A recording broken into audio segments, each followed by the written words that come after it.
Channel, देश का अपना चैनल।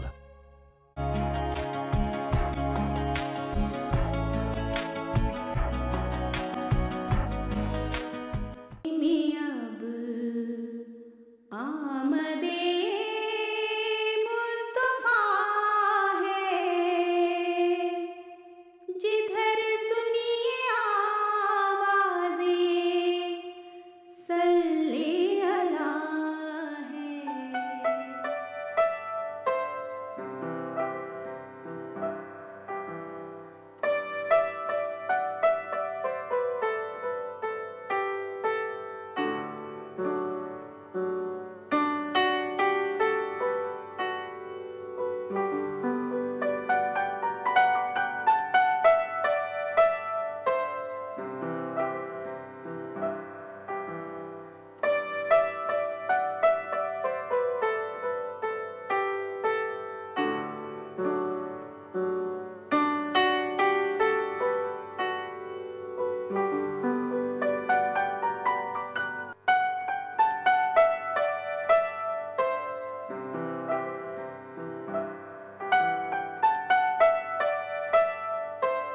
ईद उल फित्र रोजेदारों के लिए मुसर्रत और इजहार तशक्कुर का दिन है।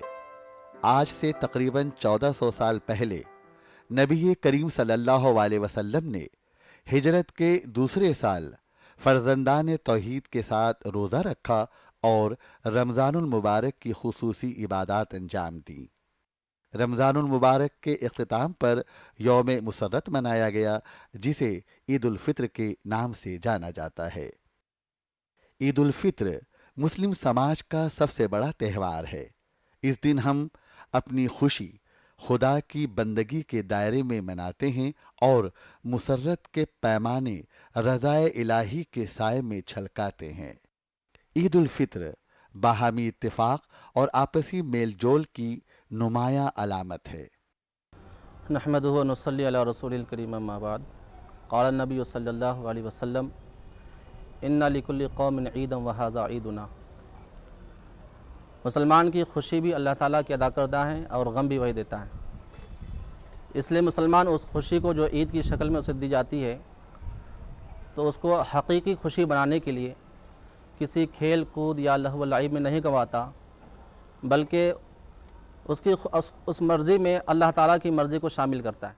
असल में इस्लाम में हर चीज़ अल्लाह को राज़ी करने के लिए है, खुश करने के लिए। इसलिए ये भी एक बंदगी है कि इंसान जब 30 दिन का रोज़ा रखता है तो उसके बाद उसको इज्तिमाई तौर पर एक जगह इकट्ठा होकर वो नमाज़ पढ़ता है। उसमें गरीब अमीर, बड़ा छोटा, परेशान हाल, आसूदा ख्याल सब लोग इकट्ठा होते हैं। सब एक दूसरे के शरीक होते हैं। और ख़ुद आका इनामदार जनाब नबी करीम सल्लल्लाहु अलैहि वसल्लम ने इस्लाम के मानने वालों को ये कह दिया है कि इस्लाम में 2 ही त्यौहार हैं खुशी का। एक ईद यानी ईद उल फित्र जो रोज़े के बाद है, एक ईद उल अज़हा। ईद उल फित्र का दिन जिस ईद की आप बात कर रहे हैं वो ईद उल फित्र कहलाती है। और माह सियाम के 30 या 29 रोज़ों के बाद माह शवाल के पहली तारीख़ को ये ईद का जश्न मनाया जाता है। ये खुशियों का त्यौहार है और अल्लाह की तरफ से एक उजरत है जो हमने 1 माह के बराबर रोज़े रखे, नमाज़ें पढ़ी, तिलावत कलाम पाक किया, तस्बीहात पढ़ी, सदक़े दिए, ज़कात दी और जो भी इबादत में हम शरीक रहे और इबादत हमने करी, उसकी अल्लाह की तरफ से एक खुशियों की शक्ल में उजरत होती है। और अल्लाह के दर में जो उजरत है वो वही है जो हदीस पाक का मफ़हूम है कि एक मज़दूर की उजरत उसके पसीना खुश्क होने से पहले मिल जानी चाहिए।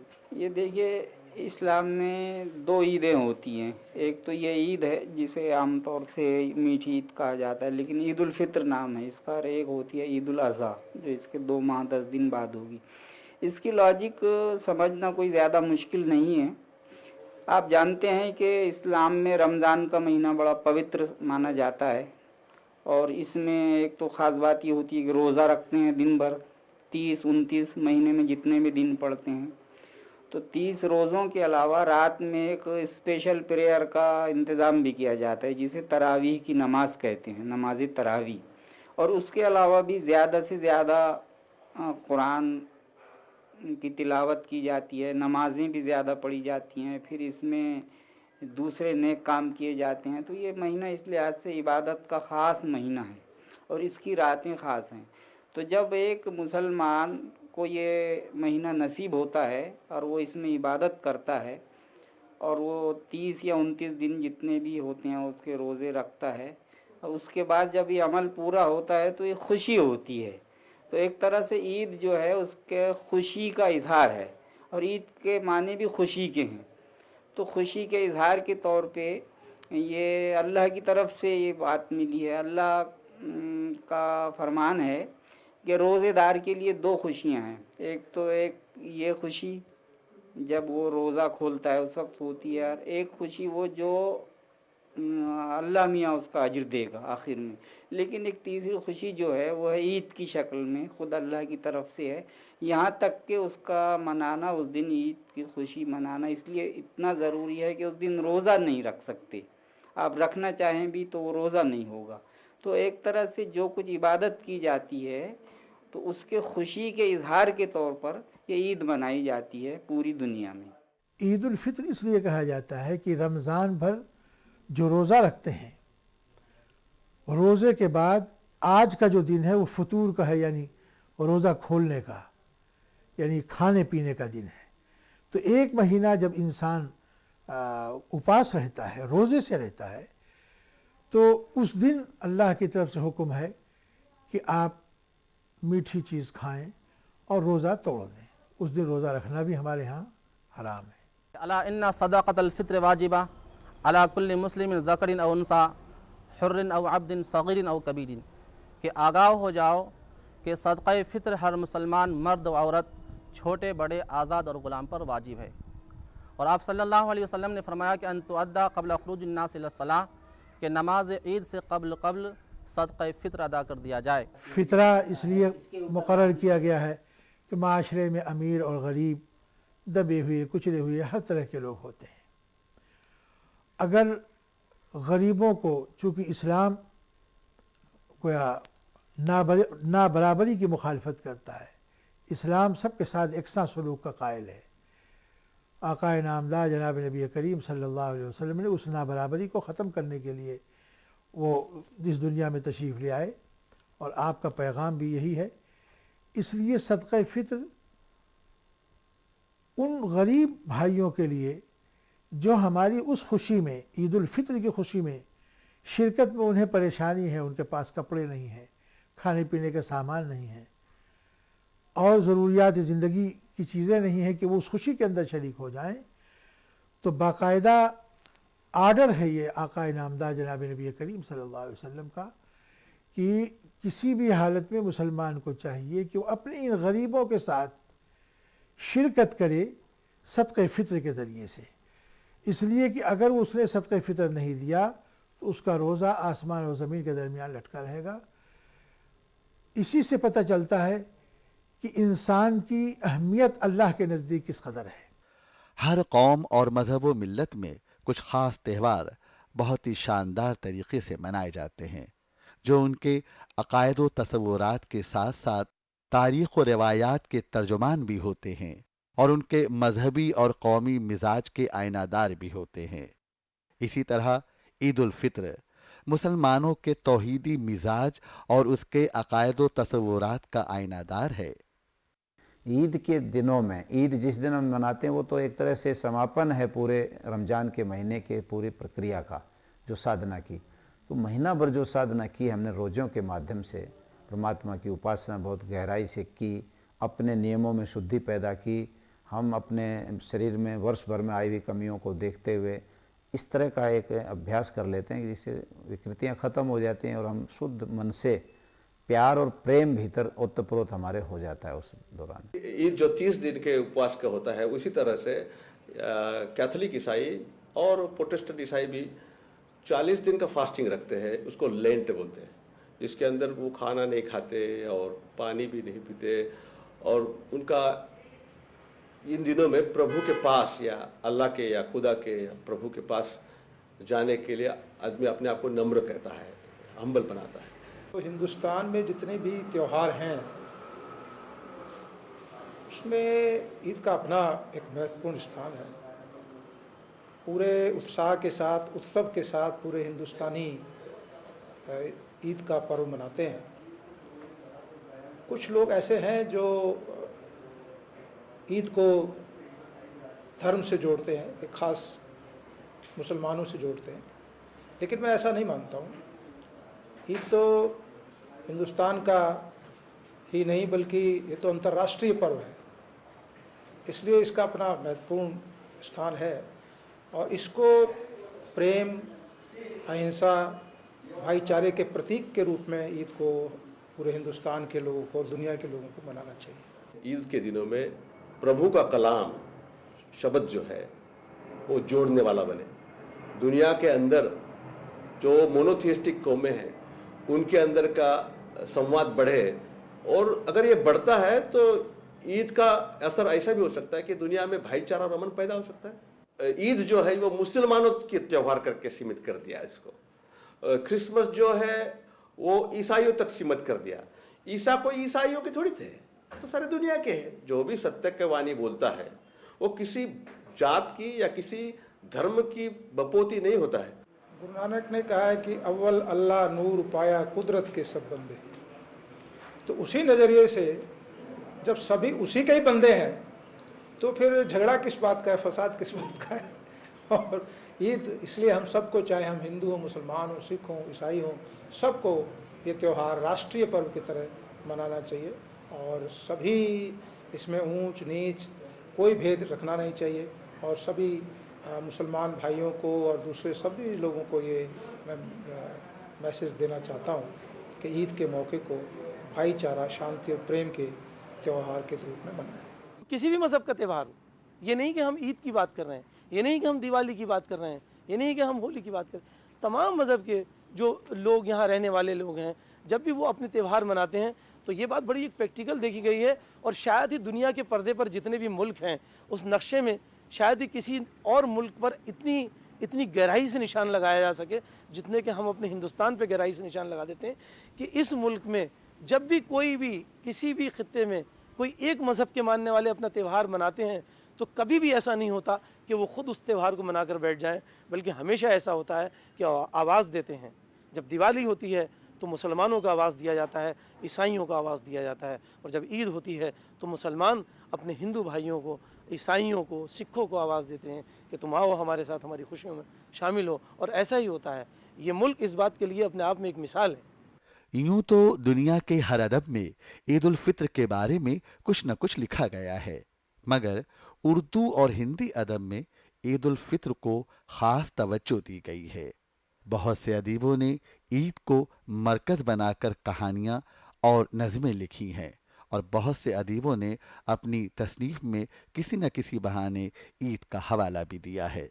शुरू से लेकर के आज तक ईद के बारे में अदब में बहुत कुछ लिखा गया। मैं तो आपसे अर्ज़ करूं कि ईद एक ऐसा त्यौहार है जो हमारे मुहावरे का हिस्सा बन गया। मसलन जब हम कहते हैं क्या भाई आप तो बड़ी ईद मना रहे हैं, ईदें मना रहे हैं, या ईद आप तो ईद के चांद हो गए हैं, तो अब ईद एक ऐसा त्यौहार बन गया कि जो हमारे मुहावरे का या ज़रबुल अमसाल की एक अलामत के तौर पर इस्तेमाल होने लगा। मैं स्वयं प्रकाश की कहानी पार्टीशन है, उसमें एक कैरेक्टर है कुर्बान भाई। कुर्बान भाई जैसे चरित्र पर कहानी लिखना और उसमें भी ईद का संदर्भ आता है। कुर्बान भाई जब वहाँ अकेले पढ़ते जाते हैं तो स्वयं प्रकाश की सहानुभूति उन्हीं के साथ होती।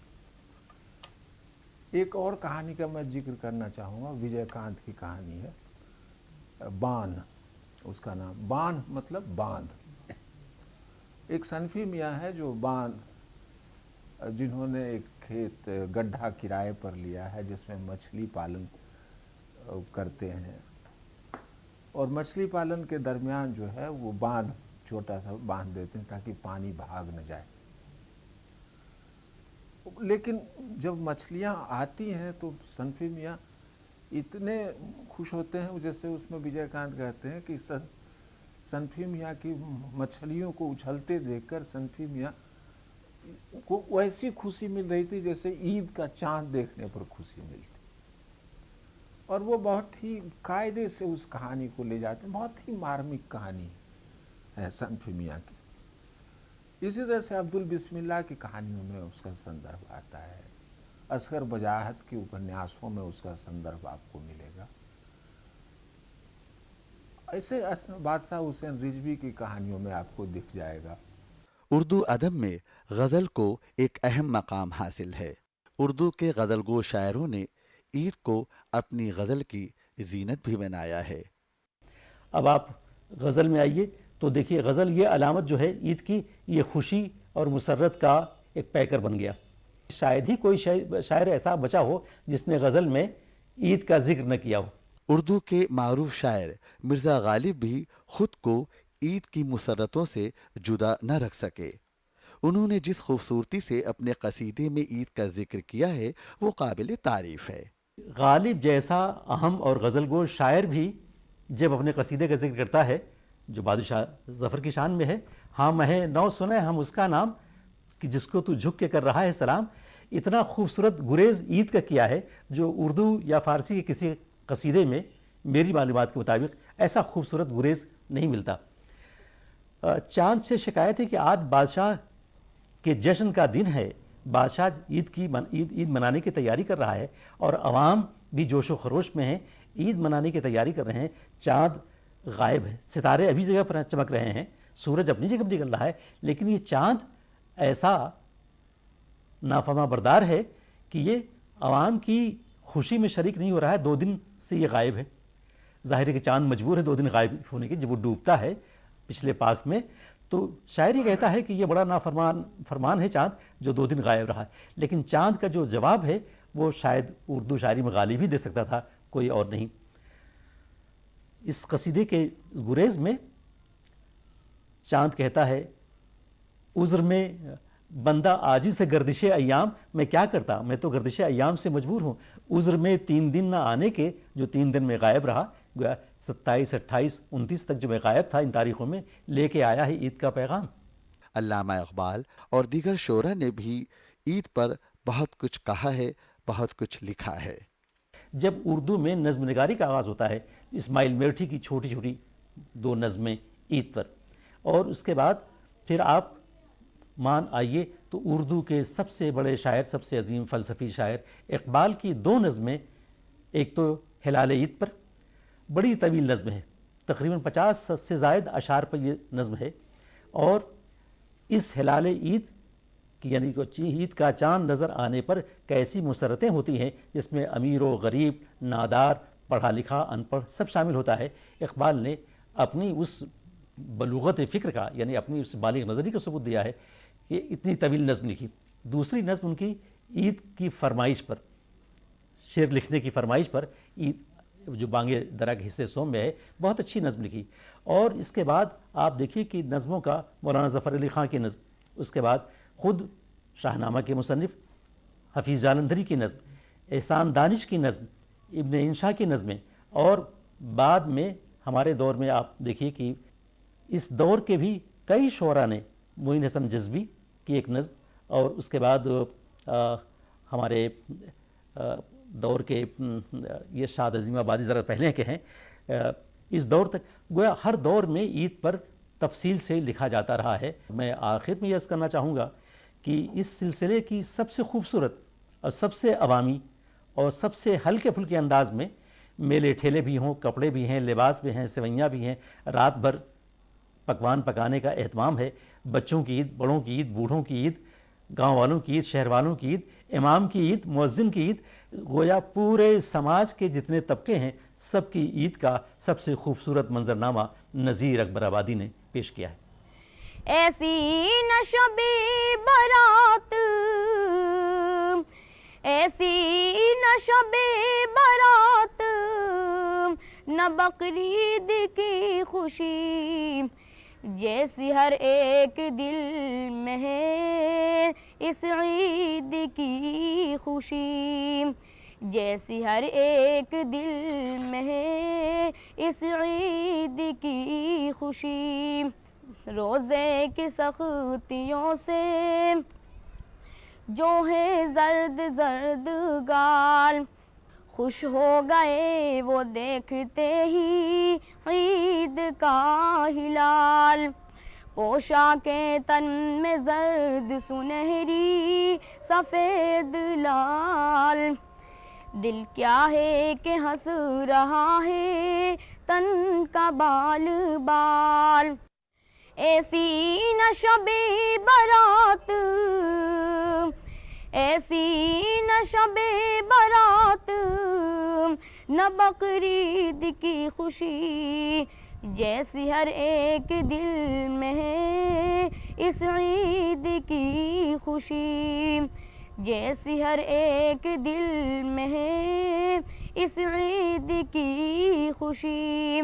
पिछले पहर से उठ के नहाने की धूम है, शीरो शकर सवैया पकाने की धूम है। पीरो जवां को नेमतें खाने की धूम है। लड़कों को ईदगाह में जाने की धूम है। ऐसी न शबे बारात, ऐसी न शबे बारात, न बकरीद की खुशी। जैसी हर एक दिल में है इस ईद की खुशी। रोज़े की सख्तियों में न होते अगर असीर, तो ऐसी ईद की न खुशी होती दिल पजीर। सब शाद हैं गदा से लगा शाहता वजीर। देखा जो हमने खूब तो सच है मियां नज़ीर।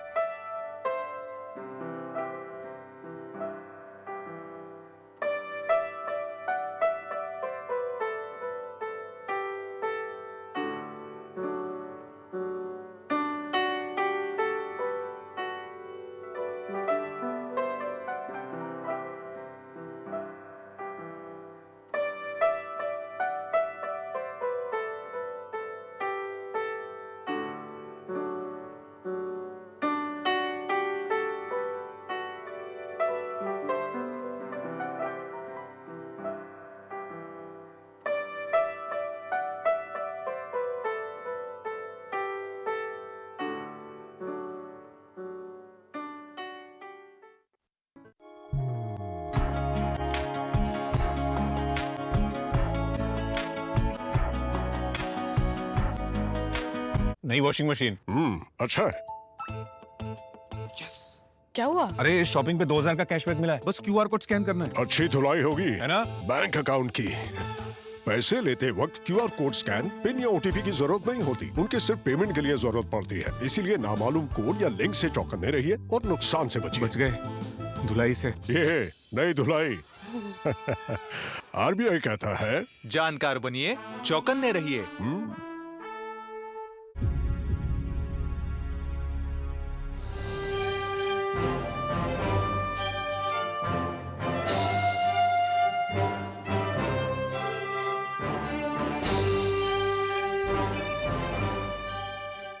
किलाए मुबारक नाम से मशहूर लाल किला दिल्ली शहर के भीतर बसा एक छोटा सा अनूठा शहर था। शाही महलों, खूबसूरत मस्जिदों और नायाब इमारतों से भरपूर।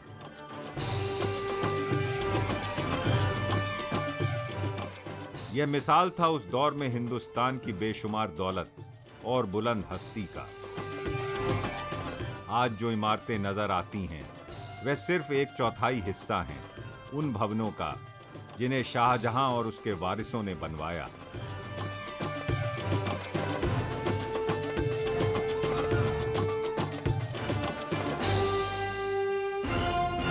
किले की हिफाजत के लिए मजबूत दीवारें और दरवाजे बनवाए गए थे।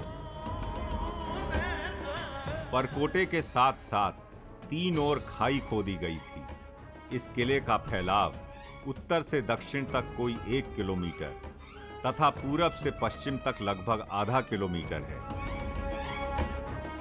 फौजी किलेबंदी में भी सजावटी कारीगरी 4 चांद लगाती है। आगरा के किले की छाप यहाँ हर जगह झलकती है। लाल किले के दक्षिण की ओर दिल्ली दरवाजा है। बाहरी दरवाजे से होकर घुमावदार रास्ता किले के अंदरूनी हिस्से में पहुंचाता है। लाल किले की पश्चिमी दीवार के बीचों बीच लाहौरी दरवाजा बना है। ये शहर के दिल चांदनी चौक की तरफ खुलता है। पुराने चित्रों से ये बात पता चलती है कि गुजरे जमाने में यहाँ कैसी चहल पहल रहती थी। जब औरंगजेब अपने पिता को हटाकर तख्त पर बैठा तो उसने लाहौरी गेट को बख्तरगंज बनाने के लिए इसके सामने एक छोटा बुर्ज खड़ा कर दिया।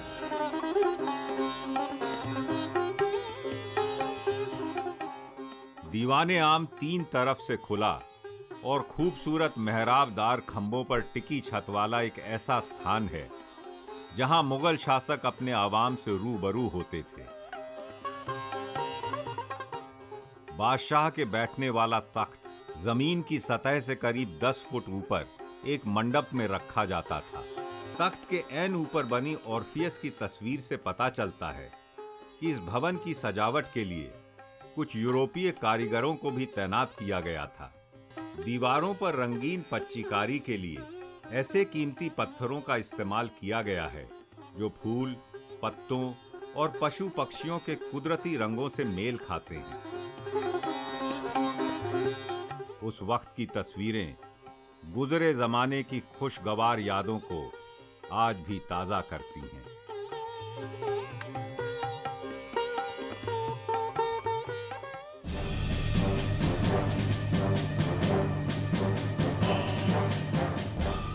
(1857) में पूरे हिंदुस्तान में भूचाल सा आ गया। आजादी की पहली लड़ाई का बिगुल लाल किले में ही फूंका गया। उथल पुथल के बाद लाल किले पर अंग्रेजों का कब्जा हो गया और ये शाही महल पलक झपकते फिरंगियों की छावनी में तब्दील हो गया।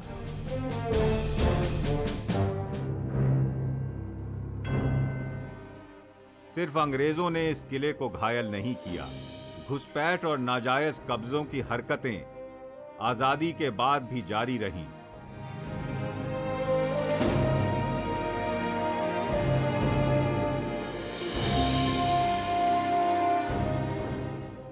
लाल किला सदियों से प्रेरणा देता रहा है हर हिंदुस्तानी को, शायरों और कलाकारों को।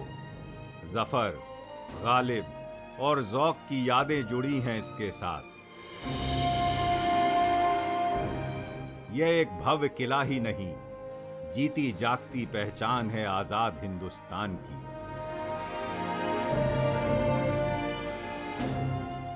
इस नायाब धरोहर को हमें स्नेह और जतन से आने वाली पीढ़ियों के लिए बचा कर रखना है।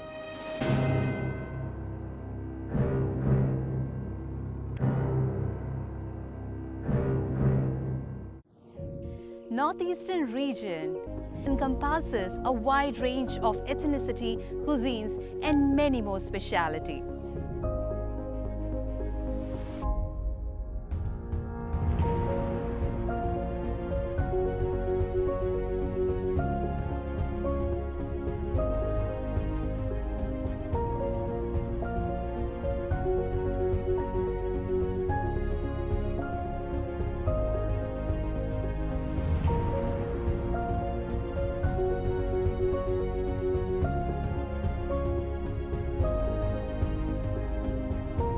Paradise Unexplored every day at 5 p.m.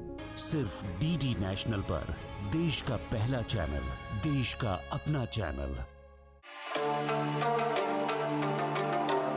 एक ऐसा प्रोग्राम जो आपके करियर को बेहतर बनाने की कर रहा है लगातार कोशिश। डीडी उर्दू की खास पेशकश, रोजगार से कामयाबी तक, अब नए वक्त पर। देखिए हर जुमे को शाम 7:30 बजे और दोबारा शनिचर दोपहर 12 बजे, सिर्फ डीडी उर्दू पर।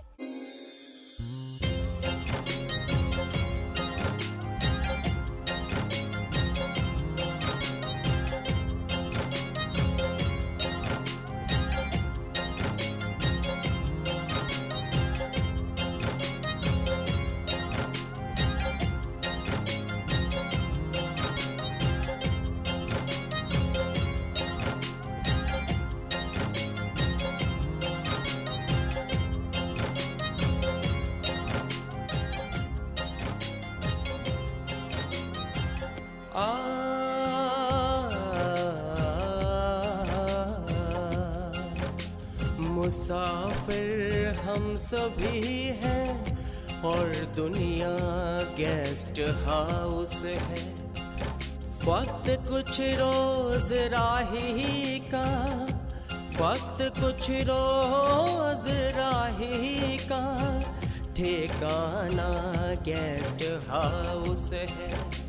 मुसाफिर हम सभी हैं और दुनिया गेस्ट हाउस है।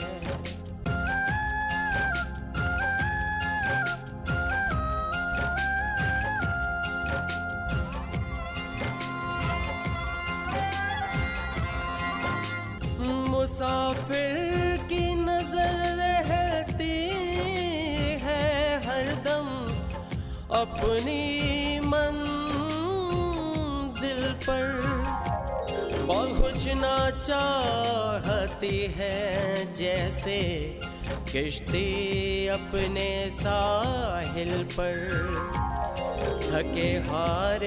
थके हारे मुसाफिर का सहारा गेस्ट हाउस है। मुसाफिर हम सभी हैं और दुनिया गेस्ट हाउस है।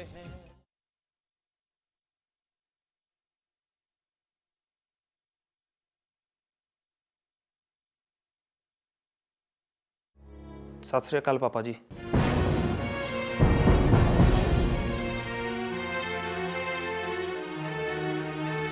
सरदार जी, आप बड़े बुजुर्ग हैं। आपने तो सुना ही होगा कि बड़े बुजुर्ग कैंची का इस्तेमाल नहीं करते। नहीं नहीं दीदी, आप भी। मुझे तो कुछ मामला गड़बड़ लगता है। जी क्या कहा आपने? जी बड़ी जल्दी आ गए। जी मैं गया कब था जो लौट कर आता। तो आपने बहुत ही अच्छी खबर सुनाई। मिस्टर निसार, आज वक्त बहुत बदल गया है। जिंदगी की राह में बहुत से मुसाफिर मिलते हैं, मगर उनमें से कुछ ही होते हैं जो अपने बन पाते हैं, जिनके साथ हम अपना दुख दर्द बांट सकते हैं। दुरुस्त फरमाया आपने। अजी आप लोग पहले आराम फरमाइए, एक एक दौर चाय का हो जाए, उसके बाद आराम से गपशप होगी। आपने तो मेरे मुंह की बात छीन ली। इरम जी के हाथ की चाय की तलब हो रही है। सच कहें तो हमें तो पूरे सफर में कहीं भी इरम जी के हाथ की बनी चाय का जायका नहीं मिला। इरम, इरम।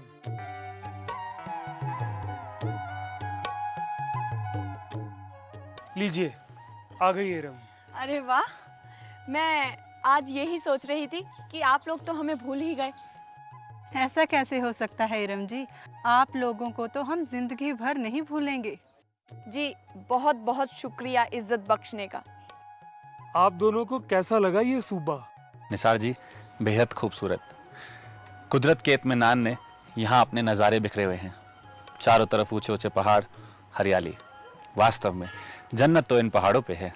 कुदरत के अलावा यहाँ के लोग भी बहुत अच्छे हैं, इत्मीनान से काम करते हैं, प्यार से बात करते हैं। मेरा तो मन यहाँ से जाने को ही नहीं होता। टूरिज्म के हिसाब से काफ़ी काम हुआ है और पहाड़ों के हिसाब से सड़कें भी ठीक ठाक है। जगह जगह ठहरने को गेस्ट हाउस, रहनुमा हर इंतज़ाम है। मैं तो ये कहूँगा कि अपनी बिजी ज़िंदगी में से कुछ वक्त यहाँ आकर बिताना सुकून भरा होगा। इंसान ताजगी महसूस करने लगता है निसार जी। आबो हवा भी बहुत प्यारी है। यहाँ आकर इंसान अपनी सारी तकलीफ कुछ दिनों के लिए तो भूल ही जाता है। जी आप लोगों ने दुरुस्त फरमाया। अगर इंसान अपना हर काम पहाड़ों जैसे सख्त और ऊंचे इरादे से करे तो अवाम में एक नई लहर पैदा हो सकती है। बुलंद इरादों वाले इंसान अब कहाँ रह गए हैं? हर इंसान अपनी आपाधापी में है। न जाने इंसानियत कहाँ जाकर ठहरेगी। अरे इरम, अब सब गप्पे यहीं करती रहोगी या इन्हें अंदर ले जाकर चाय भी पिलाओगी? इन्हें अंदर ले जाओ और बाकी की गप्पे फिर मारेंगे। जी भाईजान, आइए।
अरे, आपने तो मुझे डरा ही दिया। अरे वाह, आप डरती भी हैं?